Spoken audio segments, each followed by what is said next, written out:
우리 좌우에 계신 분들과 인사하면서 격려하십시다. 훈련받고 능력의 사람이 되십시다. 인사하시겠습니다. 오늘은 하나님께서 이스라엘 백성들을 리빌딩 하시는 내용을 말씀으로 나누겠는데요. 우리 사람들도 언제든지 리빌딩이 필요할 때가 있습니다. 시카고는 세계적으로 건축의 도시라고 하는 다른 이름을 가지고 있는데, 이런 이름을 갖게 되는 이유가 있습니다. 1871년도에 시카고 시내가 대화재로 말미암아 불타게 됩니다. 그래서 세계적으로 내놓으라 하는 건축가들이 마음을 모아서 멋진 건축공학 도시를 한번 만들어보자 하는 그런 프로젝트로 시작되어 가지고 오늘 세계에서 가장 그 도시의 선이 아름답다고 하는 그런 도시가 되었습니다. 이처럼요, 이스라엘 백성들도 무너졌습니다. 무너졌는데 하나님께서 새롭게 회복시키시고 세우시는 것을 우리는 지난 시간에도 살펴봤는데요. 오늘은 하나님께서는 무엇으로 또 어떻게 해서 이 무너진 이스라엘 백성들을 새롭게 세우느냐 하는 것을 세 가지로 살펴보려고 합니다. 하나님께서 이스라엘 백성들을요 회복시키고 세우는 것은 다른 것이 아니고 복음으로 새롭게 하십니다. 1절부터 3절 내용의 말씀인데요. 우리 먼저 1절 말씀 한번 읽어볼까요? 1절 말씀만 같이 읽겠습니다. 시작. 주 여호와의 영이 내게 내리셨으니 이는 여호와께서 내게 기름을 부어사 가난한 자에게 아름다운 소식을 전하게 하려 하심이라. 나를 보내사 마음이 상한 자를 고치며 포로된 자에게 자유를, 갇힌 자에게 노임을 선포하며. 아멘. 여기 보면 아름다운 소식을 전하게 하려 하심이라 이렇게 말씀하셨는데요. 성령이 누군가에 임하였습니다. 성령이 이 일을 할 사람에게 임하여 가지고 아름다운 소식을 전하게 될 텐데, 누구에게 성령이 임합니까? 선지자들에게 성령이 임하죠. 그래서 에스겔이라든지 또 다니엘이라든지 이런 선지자들이 성령의 기름 부음을 받고 그들의 생각이 바뀝니다. 그래서 희망을 가지게 되고 그 희망을 이스라엘 백성들, 포로된 자들에게 선포하면서 포로들이 이제 고향으로 돌아갈 마음이 불일듯이 이제 일어나게 되는 거죠. 물론 그 중에 고향 돌아가기 싫고 나는 그냥 바빌론에서 살란다는 사람들도 많았습니다만은, 아무튼 성령의 기름 부음 받은 선지자들의 복음을 전하니까 그 복음을 들은 이스라엘 백성들, 무너졌던 이스라엘 백성들이 고향으로 돌아가서 다시 하나님과 함께 하나님을 섬기며 살고 싶은 거룩한 욕심이 생기게 된 거죠. 사실 원래 이스라엘 백성들이 지금 바빌론 포로들이요, 어떤 사람들입니까?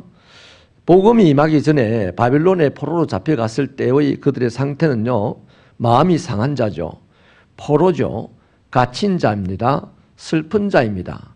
그러니까 포로된 그들의 삶은 근심과 눈물로 가득한 삶이죠. 그야말로 성경적인 표현을 하자면 죄를 뒤집어 쓰고 살아가는 인생. 그래서 남들 보기는 부끄럽고 자기 혼자 있으면 슬프고 또 미래를 생각하면 근심만 충만하게 솟아오르는 그러한 인생들이었습니다. 그런데 이 복음으로 말미암아 리빌딩 될 때 어떻게 인생이 바뀌냐면, 마음이 상한 자가 고침받은 자가 되고, 포로된 자가 자유하게 되고, 갇힌 자가 해방되고, 슬픈 자가 위로를 받습니다. 여러분, 고침받고 자유하게 되고 해방되고 위로를 받는다면 그 사람의 그 현장에서의 삶은 기쁨으로 충만하고 웃음꽃을 피우게 될 것입니다. 나에게도 어떻게 해서 이러한 은혜가 왔는가, 뭐 이런 거 있죠. 이전엔 왜 모르고 살았을까? 하나님이 나에게 주시는 이 행복, 뭐 이런 거 하지 않겠습니까? 하나님이 고쳐줬는데 기분 나빠하고요, 하나님이 자유하게 해줬는데 재수 없다 하고 이럴 사람이 있겠어요? 뭐 간혹 있습니다. 이제 정신병자는 그렇게 할 겁니다. 정상적인 사람, 내가 마음이 상했다. 내가 지금 포로로 갇혀 있다. 나는 슬픈 자다. 이런 생각을, 자기 자신에 대한 생각을 하고 있는 사람이 위로를 받거나 고침을 받거나 해방을 받게 되면 그야말로 웃음 천국을 만들어낼 것이고 그는 기쁨이 충만하게 될 것입니다. 그래서 오늘 성경은 꽃으로 만든 면류관을 쓴 인생이라고 말을 하죠. 의의 나무 곧 하나님의 영광을 나타낼 자로 일컬음을 받게 된다고 합니다. 이거 여러분 대단하지 않습니까? 내가 병이 들어서 죽게 됐는데 병을 고치고 병을 치료한 사람까지 되었습니다. 그래서 수많은 병든 자들이 내게 와서 치료를 받습니다. 나 돈도 법니다. 명성도 날리게 됩니다. 이런 케이스가 이제 이 유대인들이 됐다는 거죠. 여러분, 이것이 무엇이 이렇게 만듭니까? 아름다운 소식이, 성령을 받은 자가 전하는 아름다운 소식에 의해서 그 소식을 듣고 믿는 사람들이 이렇게 된다는 거죠. 이게 뭡니까? 우리가 믿는 복음의 위력입니다. 오늘도 하나님의 복음이 전거될 때요, 대부분의 사람은 이런 혜택을 못 받아요. 근데 어쩌다가 그래서 우리가 기도하기를 천만인 중에 나 한 사람을 구원해 주신 하나님 감사합니다 이러잖아요. 진짜로 그런 게 하는 건지 모르겠는데 아무튼 그 기도할 때는 그 진실한 감정이 복받쳐 오르지 않습니까? 수없이 많은 사람들을 내버려 두고 내가 하나님의 복음으로 말미암아 구원을 받았다. 그렇게 기뻐하지 않습니까? 그래서 여러분, 우리가 지금 믿고 있는 이 복음이요, 그 당시 바빌론 포로로 잡혀 있는 자들에게 전해졌을 때에, 아름다운 소식으로 전해졌을 때에 그들이 치료되고 해방되고 기쁨의 사람으로, 하나님의 의의 나무로, 하나님의 사람들이라는 일컬음을 받는 자로 변화되게 되었다. 그러니까 그 복음을 오늘 우리가 받아서 누리고 있다는 것에 대해서요, 감격하시기 바랍니다. 여러분, 존 뉴턴이라고 하는 사람이 나 같은 죄인 살리신, 이 노래가 세계에서 가장 18번으로 불린다 그래요. 그 나 같은 죄인 살리신 주 은혜 놀라워, 이 찬양을 할 때요, 존 뉴턴의 찬양은요, 우리가 지금 하는 찬양과는 맥을 달리하죠. 그 사람은 노예 상선을, 아버지 때로부터 노예 상선을 운영하는 경영자로서 수없이 많은 사람을 죽였습니다. 그리고 어느 날 풍랑을 만나고 그 죽음의 위기 앞에서 신앙이라는 것을 생각을 하게 되고 하나님을 믿게 돼요. 뭐 특별한 하나님을 받거나 이거 아닙니다. 우리하고 똑같아요. 이미 그분은 복음에 대해서 들은 바는 있고 전혀 도외시하고 지내다가 어마어마한 풍랑을 만나서 죽게 되었을 때 그는 그 들었던 복음이 기억이 났고 그때 하나님을 믿게 되었습니다. 우리 다 이런 케이스로 하나님 믿는 거 아닙니까? 근데 그분과 다른 것은 우리는 맹맹하게 찬양합니다. 찬양하다고도 옆 사람하고 푹 부딪히면 싸워야 돼. 참 째째하게 믿죠, 우리가. 그죠? 진짜 하나님, 나를 구원해 주신 하나님 감사합니다 하고 찬양을 하면서도 옆 사람이 좀 기분 나쁘면 하던 찬양도 안 해야 돼. 앞에서 찬양합시다 해도 인상 팍 쓰고 있어야 되는 거예요. 그것이 대단한 사람이 아니고요, 째째해서 그런 거예요. 구원의 비밀을 아직, 구원의 위력을, 복음의 위력을 아직 몰라서 그런 겁니다. 제대로 몰라서. 알게 되기를 바랍니다. 여러분, 모르면 배워야 되죠. 제가 예전에 부산에 있을 때요, 우리가 요즘 잘 부르는 우리 모습은 서로 달라도 하는 찬양 있잖아요. 그 찬양을 한번 처음에 이제 이 금요일 날 철야 예배 시간에 찬양을 시작하니까 어떤 한 장로님이 대번에 일어서더니 우리 그런 거 몰라요 이러는 거예요. 대단한 찬양이다, 그지요? 그래서 한바탕 웃고는 그냥 찬양을 했습니다. 그분은 탕하게 계시더라고요. 여러분, 모르면 배워야 됩니다. 내가 배우는 그 순간 바보라는 소리는 들을 수 있어요. 그러나 모르면서 아는 척하고 안 배우면 영원한 바보죠. 그 인생이 뭐가 잘 되겠습니까? 내가 잠깐 배우는 그 순간 바보라는 소리를 들을지언정 그거 개념치 않고 배울 때에 우리는 그 한계를 뛰어넘고 주변머리 없는 사람에서 주변인에서 중심인물로 바뀌게 되는 거죠.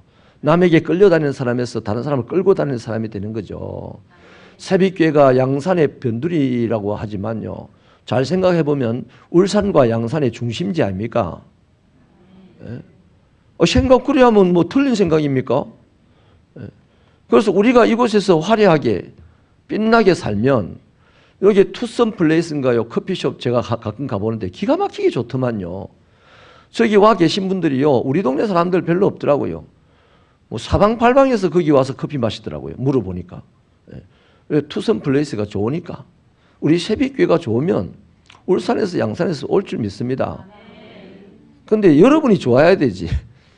우리 각자 한 사람 한 사람이 좋은 사람이 되려고 노력해야 되죠. 우리가 똑똑해가지고 누군가에게 가르쳐 줄 것이 있는 자로 자꾸만 성장해야지요. 그래야 배우러 오고 좋아서 오고 뭐 이러는 거지요. 좋은 곳에 모인다는 건 누구나 다 압니다. 사랑하는 여러분, 저와 여러분이 이 믿는 이 복음 대단한 줄로 믿으십니까? 그럼 우리 찬양이 달라져야 돼요. 뉴턴처럼 찬양이 달라져야 된다니까요. 그냥 지금 몇백 년 전에 뉴턴이 불렀던 찬양을 우리가 함께 부르지만 립서비스로 부르거나 앵무새처럼 부르는 것이 너무 많은 거예요. 우리가 그분이 구원받은 것이나 복음 때문에, 우리가 구원받은 것이나 복음 때문에 똑같습니다. 질이 똑같다니까, 복음의 질이. 그러면 찬양의 질도 같아야 될 거 아닙니까? 왜 뉴턴은 위대하고 우리는 허접할까요? 찬양의 질이 다르거든. 내가 구원받은 데 대한 감격이 다르거든. 어떤 땡큐라는 별명을 가진 집사님이 계셨는데요, 옛날에 내가 이 얘기를 한번 들었죠. 워낙 갑자기 막 감사합니다 이래서 예배에 방해가 되는 거죠. 그 어느 날은 이제 헌신 예배를 드리기 위해서 아주 훌륭한 목사님이 강사로 오시는데, 이게 이제 거슬려 가지고 담임 목사님이 옛날에는 이 강대상 옆에 골방이 있었어요. 그 당신은 저 골방에 들어가 있으라고. 근데 소리도 안 들리는 거죠, 이제. 그런데 얼마나 설교 중에 큰 소리로 안에서 감사합니다. 강사 목사님이 놀래버리는 거예요. 그래, 마치고 난 다음에, 아니, 왜 뭘 감사할 것이 있어 감사하냐 했더니요, 내가 감사 열심히 한다고 좀 더 열심히 못하게 막아도 내가 감사할 수 있는 영으로 충만한 것이 감사해가지고 안에서 견딜 수가 없더랍니다. 그래서 막 감사합니다고 외쳤답니다. 여러분, 그 뭐 우스운 얘기일 수 있지만요, 그분의 마음 중심이 설교, 명설교 하는 게 중요한 게 아니고요, 하나님 앞에 감사하는 그 사람이 중요한 거 아닙니까? 하나님께 감사하자고 지금 설교하는 거 아니겠어요? 하나님께 영광 돌리자고 설교하는 거 아니겠어요? 근데 하나님께 진짜 만족하게, 하나님 만족할 만큼 영광 돌리고 하나님이 만족할 만큼 감사하면 설교가 뭐 필요했습니까? 그래서 천국에는 설교가 없어요. 천국에는 감사와 찬양만 있습니다.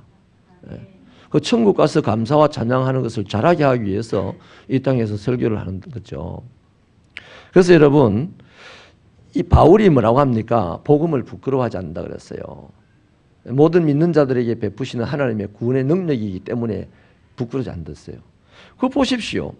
오늘 이 말씀을 통해서 봐도 아름다운 소식을 전하는 자 때문에 그 소식을 듣는 자들이 이렇게 회복되고 새롭게 세워지더라는 겁니다. 슬픈 자에서 기쁜 자로, 죄를 뒤집어 쓴 자에서 영광스러운 하나님의 멸관을 쓴 자로 우리가 그런 사람이 됐다는 거예요. 그러면 우리의 감격이 탁월해지시기를 주님의 이름으로 축원합니다. 저와 여러분이요, 복음을 부끄러워하지 않는 자가 되기를 바랍니다. 우리가요, 6월달이 되면 뭐가 있죠? 보데이가 있어요. 보데이. 전도하는 달이 있어요. 지금부터 오늘 이 말씀을 꼭 우리 가슴에 새겨놓고, 뉴턴은 그렇게 구원의 감격이 커서 하나님을 찬양하고 오늘까지도 영향을 끼치는 인물인데, 뉴턴이 구원받은 질과 내가 구원받은 질이 똑같은데 나 이 정도로 살아도 되겠냐? 좀 더 도전을 하시고 좀 더 하나님 앞에, 사람 앞에 유익하고 또 유능한 그런 인생이 되기를 위하여서 복음의 능력과 이력을 인정하시고 그 복음의 위력과 능력 때문에 내가 구원받은 것에 대해서 더 감격할 수 있는 여러분 되시기 바랍니다. 그래서 언제나 어디서나 누구 앞에서든지 이 구원의 감격을 드러낼 수가 있고 이 복음의 위력을 말할 수 있는 그런 분이 되시길 바랍니다. 그래서 바울 같은 사람은요, 아그리빠 왕 앞에서도요, 또 총독 앞에서도 마음껏 하나님의 이 복음을 이야기하잖아요. 그들 앞에서 자기 배운 거 이야기했습니까? 자기 옛날에 가진 권세 이야기했습니까? 자기 돈 많았던 거 이야기했습니까? 안 했어요. 복음 이야기했습니다. 그러니까 그게 이해가 안 되니까 아그리빠 왕 같은 경우는 네가 미쳤구나 그랬잖아요. 아니, 네 권세, 네 재주, 네 지식, 네 능력, 네 재물을 많이 가진 것을 가지고 나에게 어필을 해봐라. 세상은 그렇게 하잖아요. 그런데 복음의 위력을 경험한 사람은 그것을 어필하지 않고 복음을 어필을 하는 거예요. 그래서 사람들이 미쳤다 하다가 거꾸러지게 되는 것이죠. 이런 능력의 역사가 우리 새벽교회에 있기를 바랍니다. 그래서 하나님은 그때도 지금도요, 넘어진 사람을 세울 때요, 하나님이 뭐 독수리처럼 내려가지고 탁 물어서 올려주고 뭐 이래 안 합니다. 복음으로 세워줍니다. 말씀으로 세워줍니다. 그래서 말씀을 듣다가 사람이 일어나는 겁니다. 뭐 신비한 뭐 보이진 않는데 바람이 세게 와가지고 나를 웅 날려가지고 턱 세워주고 이래 안 합니다. 그런 거 추워도 기대를 하지 마십시오. 하나님이 말씀하신 이 말씀이 나의 무너진 자리에서 나를 세워주는 것이에요. 그 다음 두 번째는요, 하나님은 그 무너진 사람의 신분을 새롭게 하셔서 리빌딩을 해주시는데요. 6절부터 9절 말씀입니다. 과거에 유다 백성들은 불순종하던 사람들이었어요. 그러니까 하나님과 교제를 안 하던 사람이었단 말이죠. 자, 다시 한번 들어보십시오. 하나님께서 이스라엘 백성들을 어디에서 구원했습니까? 애굽에서 구원했잖아요. 애굽에서. 그러면 애굽에서 구원받은 사람들이요, 구원받고 난 이후에 어디로 갔어요? 광야에 갔죠. 광야에. 자, 하나님이 애굽에서 구원해놔 놓고서 그냥 광야에 내버려 두면 이 사람들이 살아갈 수 있어요? 나 구원받았네 하고 고생하다가 죽는 거죠. 그렇지 않습니까? 근데 이 사람들을 광야에서 하나님께서 보호하시고 인도해 가십니다. 그때 이스라엘 백성들이 하나님을 따라가면서 졸졸졸 안 따라갔어요. 막 지그재그로 따라간다고요. 따라가다가 말다가 막 툴툴거리며 가다가 또 찬송하며 가다가 뭐 이러는 거죠. 그러면서 수없이 고생을 합니다. 졸졸졸 따라갈 때는요, 참으로 형통했는데 지 맘대로 따라갈 때는요, 지 마음이 사라질 때까지 하나님께서 고생을 시켰어요. 왜 그랬겠어요? 하나님은 이스라엘 백성들을 애굽에서 건져내는 것을 목표로 삼지 않았습니다. 그것은 시작에 불과한 겁니다. 시작에. 어디로의 구원입니까? 애굽에서의 구원, 이것에 이스라엘 백성들은 개념이 잡혀 있으니까 지 맘대로 따라가는 거예요. 광야에서. 어디로의 구원이라는 것을 알고 목표를 아는 것 같으면 졸졸졸 따라갈 겁니다. 어쨌든 가나안 갈 때까지는 가나안을 수월케 가려면 하나님께 졸졸졸 따라가야 되잖아요. 그런데 이 사람은 가나안이라는 목표를 이미 제공받았지만 그들에게는 애굽에서 구원받았다는 그 충격이 너무 컸어요. 그래서 애굽에서 구원받은 그것에 매몰돼 가지고 지나다 보니까 하나님을 제대로 안 따라가고 지 맘대로 따라가면서 고생진다게 했죠. 결국 하나님의 뜻대로 가나안 땅에 들어갑니다. 그러면 하나님은 가나안에로의 구원입니까? 그것도 아니에요. 하나님이 이스라엘 백성들을 애굽에서 건져내려고 구원하셨고, 뭐 광야에서 인도하려고 구원하셨고, 또 가나안 땅에서 살게 하려고 구원하셨다. 그래 생각하면요, 우리는 우상숭배자들하고 똑같습니다. 우리들의 삶의 결과물은 절에 다니는 사람들보다 오히려 더 못하게 나올 겁니다. 하나님의 최종 목적은 뭐냐면요, 그건 과정입니다. 애굽과 광야와 가나안은 과정이에요. 가나안 땅에서 뭘 할 것을 목표로 삼았냐면 하나님과 교제할 것을 목표로 삼았어요. 그래서 그것이 하나님과의 인간과의 교제가 인간의 편에서는 예배가 되고 제사가 되고 하나님의 편에서는 복을 주시는 게 됩니다. 강복이 됩니다. 그 우리는 하나님과 교제하면서 예배를 드리면 하나님은 우리와 교제하면서 복을 주시는 거예요. 그 우리는 평안하고 강건하고 형통하고 세상을 다스리고 제사장 나라가 되는 것이죠. 하나님의 그 최종 목표를 가지고 애굽과 광야와 가나안이라는 것을 뒀는데 이 이스라엘 백성들은 수시로 애굽에 매몰되기도 하고 광야에 매몰되기도 하고 그냥 가나안에 매몰되기도 했는데 오늘 본문에 보면 이 가나안 땅에 매몰된 사람들이 불순종한 거예요. 가나안 땅에 들어가서 하나님의 목적을 이루어드려야 되는데 하나님께 제사하는 거요. 하나님께 예배하는 것을 이루어드려야 되는데 가나안 땅에 들어가서 얼마 안 있어서부터 우상을 숭배하는 자로 바뀌어버렸어요. 훨씬 더 재미있어요. 훨씬 더 신을 섬기기가 수월하고 재미있어요. 그러니까 그 우상 숭배자가 되고 악을 행하는 자로. 그래서 가나안 땅에 들어가서 살던 북이스라엘이나 남유다나 통틀어서 이스라엘 백성들은 하나님이 평가하기를 우상 숭배를 행하며 악행을 저질렀답니다.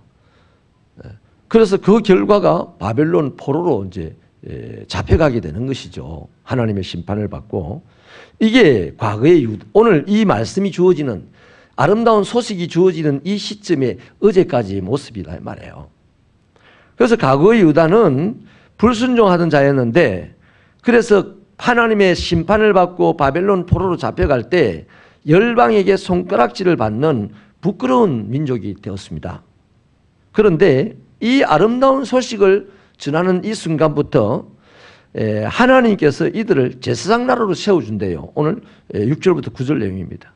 또 이전에 조롱하던 나라들이 이 이스라엘 백성에게 좋은 것들을 막 가져다 줍니다. 그거는 바벨론에서 포로로 돌아갈 때도 누굽니까? 모르드게의 승리일 때요. 불임절을 기념할 때, 그때 불임절이 만들어질 때 이 하만과 아수에로 뭡니까? 페르시아 쪽의 사람들이 막 금은 보화를 이스라엘 백성들이 주면서 잘 봐달라 했잖아요. 또 애굽에서도 나올 때 애굽 백성들이 이스라엘 백성들에게 많은 재물을 줬지 않습니까? 그래서 조롱하던 자들이 좋은 것들을 갖다 준다. 그래서 이런 것을 보면서요, 이스라엘이 이 사람들에게 좋은 것을 받을 만한 일을 한 건 하나도 없지 않습니까? 하나님께서 막 바벨론을 두드려 패버렸어요. 그러니까 그 사람들이 이 하나님은 이스라엘의 하나님이다 말이에요. 그러니까 하나님에게 바로 어떻게 하지 못하니까 이스라엘 백성들에게 이렇게 주어서 쓰리 쿠션으로 잘 보이려고 하는 거죠. 간접적으로. 삼성이 최순실에게 잘 보여가지고 대통령에게 뭐 얻으려고 했던 것처럼 뭐 확실한 건 아닙니다만 그런 얘기가 돌지 않습니까 지금. 그렇게 한 거예요. 그러니까 이스라엘 입장에서는요, 난데없이 이렇게 혜택을 받으니까 복음을 듣고 난 이후에 이런 혜택을 받으니까 좋겠습니까? 안 좋겠습니까? 좋은 거예요. 그래서 수치 대신에 지나간 시절의 어려움, 그 부끄러움 대신에 이제 보상을 이런 식으로 받으니까 매우 즐거웠다는 거죠. 그래서 만민들이 이 모습을 보면서 야, 이 사람들은 하나님에게 복을 받은 사람이로구나 하고 인정을 한다는 거예요. 저는 우리 새벽교회 성도들, 이전에 새벽교회 신앙생활을 하면서 어려움을 당했던 성도들, 새벽교회를 처음 지어서 막 이 핍박 가운데서 교회를 지켜왔던 성도들, 난 자녀들이 잘 되기를 바라고 잘 될 줄 믿습니다. 그때는 수치를 당했고 손가락질을 당했고 업신여김을 당했지만 오늘 하나님의 교회가 이렇게 건재하고 있는 걸로 봐서 지금 이 날이 오기까지 이 재단을 지켜오신 여러분들은 이제 저 사람들을 통해서 저 사람들 입으로 야, 이 사람들 복받은 사람이다. 하나님의 복받은 사람이다. 하는 인정을 받을 날이 올 것이라고 확신하는데 우리 대에 오면 좋겠어요. 여러분이 사지가 멀쩡하고 눈이 딱 떠여져 육신의 눈으로 모든 것을 볼 수 있을 때 그런 복이 오면 좋겠어요. 그것을 위해서 우리는 열정적으로 지금 달려가자 하는 겁니다. 좀 더 힘을 내어서 분발하자는 겁니다. 그 복이 반드시 오긴 와요. 그런데 3대 4대 후에 오면 우리는 천국 가서 좋아하지 않겠어요? 내 때에 와서 봐라, 내가 하나님 믿은 거 잘 믿었다 아이가. 언니야 니도 예수 믿어라. 형님아 니도 예수 믿어라. 이럴 수 있는 확실한 증거를 보여줄 수 있는 우리 새벽교회가 되기를 주님의 이름으로 축원합니다. 이제 세 번째 마지막으로는요, 하나님이 어떻게 리빌딩을 하시냐면 사명을 주시는 것으로 리빌딩을 합니다. 우리 4절 말씀은 함께 읽어보십시다. 꼭 이 시대에 우리에게 필요한 겁니다. 4절 시작.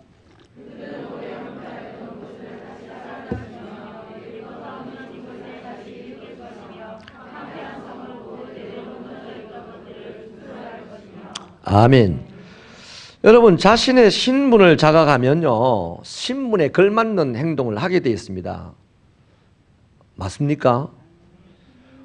이건 좀 엽기로 새겼습니다만은 진화론과 구원론을 믿는 사람들의 삶의 결과물이 다른 것이요. 진화론을 믿는, 그럴싸합니다. 과학적인 학문적으로 그 말이 딱 논리에 맞습니다. 어떤 아무것도 아닌 무언가에서 아메바가 만들어져. 아메바라는 것은 우리 눈에 보일랑 말랑한 작은 DNA 같은 세포입니다.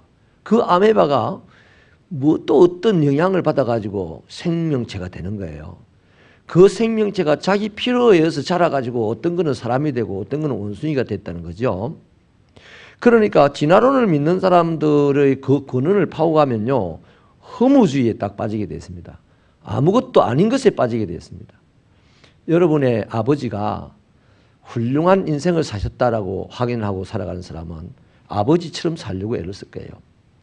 우리 아버지가 개판이다, 우리 조상 대대로 인생을 형편없이 살았다 하는 사람은 나는 아버지처럼 우리 조상처럼 안 살아야지라고 하면서도 자라면 꼭 그렇게 될 가능성이 많습니다. 그래서 어떤 신학자는 저주의 사슬이라고 봤어요, 그거를. 그래서 저주의 사슬을 끊으라, 이렇게 좀 자극적인 말도 했는데요. 그렇죠. 성령의 은사로 예수의 십자가로 그냥 단칼에 그걸 잘라내고 새롭게 거듭나면 그것이 정리가 되고 이제 축복의 가문을 만드는 사람이 되겠죠. 그런데 그렇게 할 수 있는 사람이 많이 없다는 거죠. 네. 그래서 자기 신분이 이를테면 진화론에 입각한 사람은요, 뭐 흥청망청 자기 마음대로 삽니다. 자기 필요에 따라서 사는 거예요. 네. 그런데 구원론에 입각한 사람, 하나님에 대한 신앙을 가지고 사는 사람은요, 적어도 하나님에 대한 생각을 하니까 하나님 선해요, 악해요? 그럼 나를 출생시킨 하나님이 선하다. 그러면 나는 선하게 살아야 된다, 악하게 살아야 된다, 결론이 나죠. 선하게 살아야 된다는 결론을 내리는데 내가 연약해서 악하게 살 때도 있어요. 그런데 그 사람은 그것 때문에 갈등을 합니다. 그 갈등을 하는 자, 사도 바울도 그랬잖아요. 그리스도로 말미암아 새 사람이 되어서 복음을 전하는 위대한 사역자인데도 불구하고 오라 나는 공고한 사람이로다, 누가 이 사망의 몸에서 나를 건져내랴, 괴로워하지 않습니까? 그때 하나님께서 뭐라 하십니까? 그렇게 애통하는 자에게 위로를 주십니다. 너는 안 된다, 그러나 내가 있다. 하나님, 저 유명한 사람, 저 훌륭한 사람, 저 부자도 천국에 못 가는데 베드로가 그러죠. 우리 같은 사람이 어떻게 갑니까? 너희는 할 수 없으나 하나님은 할 수 있느니라. 아멘이십니까? 그래서요, 그 하나님에 의해서 내가 존재한다라고 생각을 하고 살아가면 적어도 하나님을 생각하기 때문에 하나님다워지려는 노력을 많이 하게 돼요.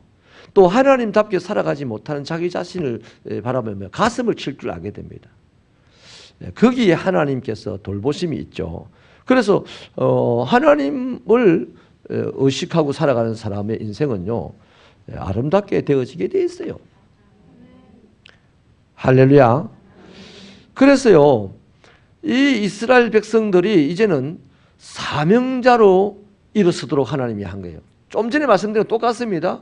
하나님이 이스라엘 왜 구원했냐? 애굽에서 구원했냐? 그게 아니라는 겁니다. 가나안 땅으로 데리고 가려고 구원했나? 그게 아니라는 겁니다. 뭐 하려고? 완벽하게 하나님과 교제하려고 구원했다는 것이 정확한 답이다 이 말이에요. 그러면 오늘 이 이스라엘 백성들이 어디 있어요? 이제 고향에 돌아가, 고향에 마로 돌아갑니까? 바벨론에서 왜 건져냅니까? 왜 광야에 세기를 내고 그 광야에 세기를 내고 강물을 냈다고 거기서 뭐 놀고 자빠져 살아라고 그걸 내주는 게 아니다 이 말이에요. 그 길을 통하여서 하나님의 위대하심을 보고 하나님이 지정한 장소에 들어가 가지고 하나님을 영원토록 예배하고 찬미하고 하나님은 영원히 그들을 축복하는 그 관계에 맺자는 거거든요. 그게 뭡니까? 한마디로 제사장 나라라는 거예요. 그래서 하나님께서는 이 이스라엘 백성들을 리빌딩 할 때 사명을 주시려고 리빌딩을 했단 말이에요. 다시 건져낸 거예요. 다시 세운 거예요. 처음 구원할 때도요, 사명을 주시려고. 하나님과 교제하는 사람. 그래서 우리가요, 하나님과 가장 멋지게 교제할 때요, 전도 굳이 안 나가도 사람들 몰려들어오게 돼 있어요. 아멘입니까? 그것이 요한복음 17장의 예수님의 기도입니다. 하나님 앞에서 우리가 서로 사랑할 때, 하나님 앞에서 우리가 서로 하나 될 때, 세상이 예수를 하나님이 보내주신 자로 믿고 하나님 앞에서 우리가 서로 하나 될 때의 사랑으로 세상이 교회로 하여금 교회를 보기를 하나님의 사랑을 받는 곳으로 보게 된다는 거예요. 그러니까 이 세상 사람들이 모두가요, 부처보다도 하나님을 더 무서워합니다. 모든 우상을 섬기는, 신을 섬기는 신심이 있는 자들은요, 최종적인 신이 하나님이라는 걸 알아요.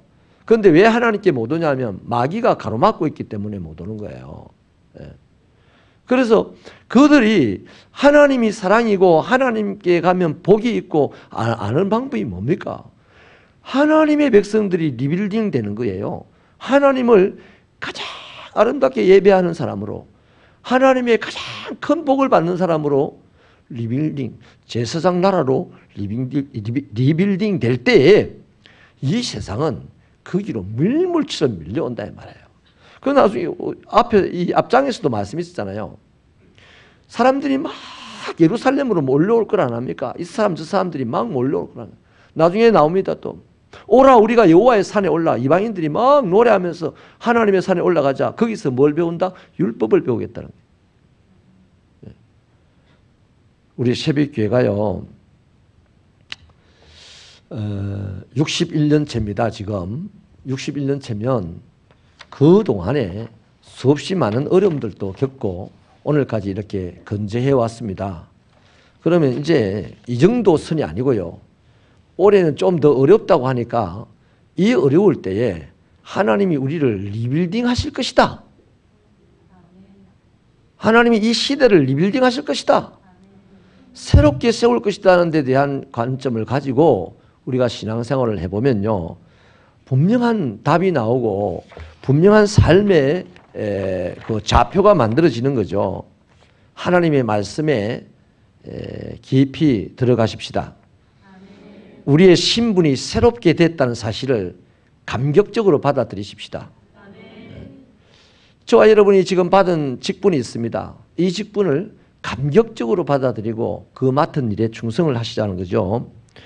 그러면 마지막으로 우리가 이 교회 안에서 사명자로 제사장답게 하나님을 한번 예배해보자는 겁니다.